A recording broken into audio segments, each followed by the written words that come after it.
This month, we've been diving in deep to the issues related to the state of the estate and running your home like a business. This final video in this series explores the relationship between the household staff and the family office staff. You might think the estate manager and the family office are on the same team, but what if they aren't? If your household staff and your family office staff appear to belong to different teams, this episode is for you. Today, I'll show you how to eliminate the friction between your household and your family office so that they can deliver world-class level service with precision, speed, and harmony. No one talks about the family office as being the ultimate deterrent to your estate manager's success. And many times, the homeowner is the last to know. But here we are. By the end of this episode, you'll have 7 ideas to realign your service team with your office team and create a more effective and cooperative support system. And yes, these are steps that you can start today. Welcome to Dear Billionaire. I'm Kelly Ford Dixon. This is the place where homeowners and private service professionals come for answers to their burning questions about running their household with greater efficiency, discretion, and ease. So let's start with the biggest misconception, that just because the family office members and your household staff serve one family, they should all get along. The truth? The family office and the household staff have very different goals and very different success markers. Let me share with you a personal story. I once worked as an estate manager for a family that used a multi-family office. Part of their services included bill pay and financial reporting, as well as philanthropic advice and concierge services, etc. They had a formula for delivering their service. I viewed this as a great relief because, to be honest, accounting's not my thing, and there weren't enough hours in the day to provide these services with the accuracy that was required. But 3 months in, I received my first profit and loss statement, and I was anxious to receive those numbers because we had recently completed an attic remodel project. I quickly realized I wasn't going to find the answers that I was looking for, and I knew we were over budget. But all the expenses had been lumped together in categories like repairs and maintenance, household goods, and subcontracted services. I couldn't identify how much we'd spent or where we exceeded the budget. At my quarterly meeting with my principals, I was asked, "So, how much did the attic project cost?" I couldn't answer that simple question. Later in the meeting, the chief of staff asked, "What can you do to bring down overall operating cost?" I couldn't answer that either. The household expenses were combined with family entertainment, the family's purchases that the staff was making.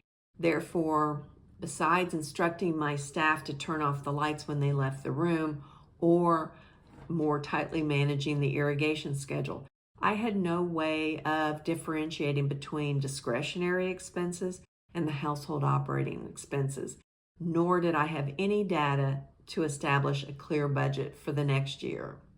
When I asked the family office to export all of the transactions from last year so that I could do financial forensics, it took weeks of follow-up, and the final answer came back, "We can't provide that level of detailed reporting." Ugh. I managed a $5 million operating budget, but I felt uncertain about the details, and I lacked control over expenses. Even though I was overseeing nearly every activity inside of those homes, I was blind to the financial clarity. It was frustrating, inefficient, and it made me look unsuccessful. That's when I realized the problem wasn't their accounting software. The problem was misalignment on the highest level. The family office had very different goals from mine. The principals are entitled to expect financial accountability and exceptional service from their estate manager, along with the assurance that their entire team prioritizes their financial well-being. So what's out of alignment? One team is playing the long game.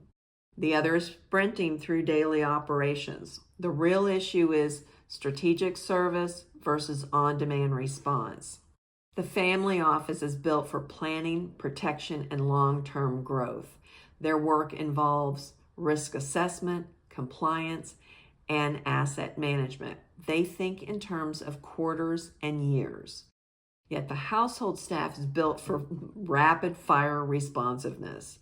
The estate manager, the chef, the housekeepers are all focused on pivoting to meet last-minute needs and requests, addressing mechanical issues, and handling unexpected guests. They think in terms of hours and minutes. While the family office is evaluating new tax structures, the household team is hurriedly sourcing the principal's favorite color of orchid for a last-minute dinner party. The operational misalignment causes delays, frustration, and burnout. A household manager might require approval for a new staff hire or a crucial system upgrade, but encounters the bureaucratic barriers with those approvals. To the household team, it feels like a lack of trust, or worse, total dismissal of their needs. To the family office, it feels like an ongoing crisis is going on at the house. And in the middle, the principals expect their team to provide accountability and seamless service. One team is building the system, the other is trying to keep it from falling apart.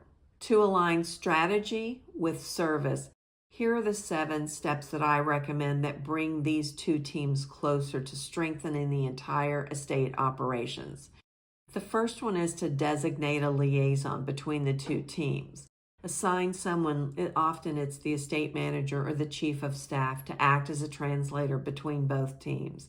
That person needs to understand the flow of the family office and the immediate needs of the household staff. For instance, if the AC unit unexpectedly goes down on the 4th of July weekend, they will be the go-to person to approve overtime hours and extra equipment expenditure. Second thing I recommend, establish clear workflows. These are things like establishing standard operating procedures for purchasing, emergency approvals, and spending thresholds. Also, onboarding new vendors and making adjustments to staff compensation.